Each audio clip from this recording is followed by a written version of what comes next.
මේ මාස සැලරි එකෙන් මම ගත්ත පොත් මොනවාද කියලා බලමුද? මේ තියෙන්නේ මේ පාර සැලරි එකෙන් මම ගත්ත පොත් ටික.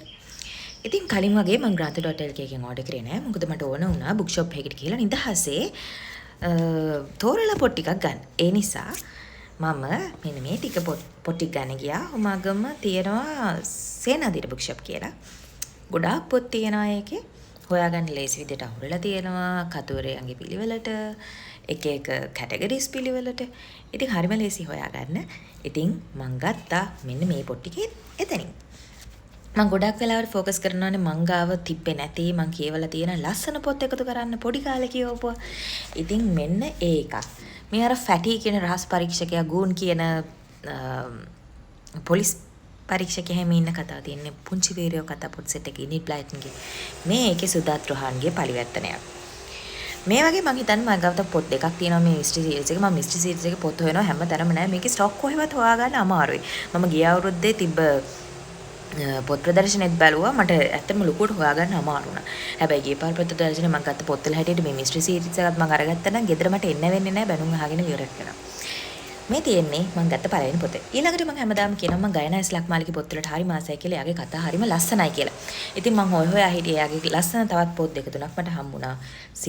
සිතිචරේකා, අසාර බන්ධන, පිය සටහන් මැද අන්නේ පොත් තුන මට හම්බුණා. ඉතින් හැමදාමත් වගේ මම හිතනවා මේ පොත් තුනත් එයාගේ හරිම ලස්සන ඇති කියලා. ඒ නිසා මම මේ තුන කියවන්න කියලා ගත්තා. ඊට පස්සේ මට හම්බුණා මහින්ද ප්‍රසාදිත් මාසිඹුලගේ මාණික්කාවත. මතක ඇති කට්ටියට මාණික්කාවත මට මතක විදිහට ටෙලි වෘත්තාන්තයක් විදිහට ගියා. කියවල බලමු මේ පොත කොහොමද කියලා. ඊට අමතරව his and hers රහසක්. මම මේක ඇත්තටම ගත්තේ මේ පිටිපස්සේ තියෙන එක කියවලා. මේක පොඩක් මර්ඩර් සීන් එකක් සම්බන්ධයෙන් තිබිච්ච එකක්. සාමාන්‍ය මොසස් බුක්ස් කොහොමවත් ලස්සනයි කියලා තියෙනවනේ. මිස්ටරි සීරීස් වගේ මර්ඩර් සීරීස් එහෙම ගොඩක් යන එකක් නේ. ඉතින් මට හිතුණා මේක ලස්සන ඇති කියලා. ඒ නිසා මං හිතුවා මේක ගන්න ඕනේ කියලා. අපි බලමු මේක කොයි විදියට තියෙන කියලා.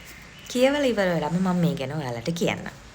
ඊට පස්සේ ගිය දවස්වල ගොඩාක් වෛරල් ගියපු පොතක් මේක. එක පොතක් විතරක් තිබ්බ හින්දා මං ගත්තා. මට ඒ දවස්වල ලොකු ආසාවක් තිබ්බේ නෑ මේ පොත ගන්න. මොකද හැමතැනම වෛරල් යන පොත් රැල්ලට ගන්න මට උවමනාවක් තිබ්බේ නැහැ.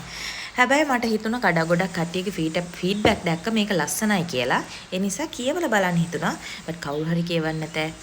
අඩුම ගානේ මම කියවල ඉවරනම තව කවුරු හරි කියවනවා නම් එයාටත් මේ පොත ඕන වෙයිනි කියලා හිතලා මම මේ පොතත් අරගත්තා මගේ කලෙක්ෂන් එකට තියාගන්න. ඉතින් ওই විදිහට තමයි මේ මාසේ මම ගත්ත පොත් ටික තියෙන්නේ. මේ පොත් ටිකටත් කලින් වගේ මට ලොකු ඩිස්කවුන්ට් හම්බුනේ නැති නිසා සාමාන්‍ය 105ක වගේ ඩිස්කවුන්ට් හම්බුණා මේ සමහර පොත්වලට.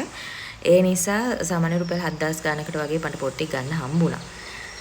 ඉතින් හරිම සතුටුයි. මම හැමදාම සැලරි එකෙන් අඩුම ගානේ රුපියල් 1000ක් හරි පොතකට වේදම් කරනවානේ. මොකද මගේ කලෙක්ෂන් එක එකතැනනේ තියන්න මම කැමති නෑ. මගේ කලෙක්ෂන් එකට තව තව පොත් එකතු වෙනවට තමයි මම කැමති. ඉතින් ඊළඟටත් ආයෙ අරන් එන්නම්. ඊළඟ මාසේ මගේ පොංගම් ගන්න පොත් මොනවාද කියලා ඔයගලන්ට පෙන්නන්න. ඒ වගේම ඒ අතරමැද්දේදී මම කියවන පොත් වල රිවිව් උඩට අල්ලගෙන එන්නම්.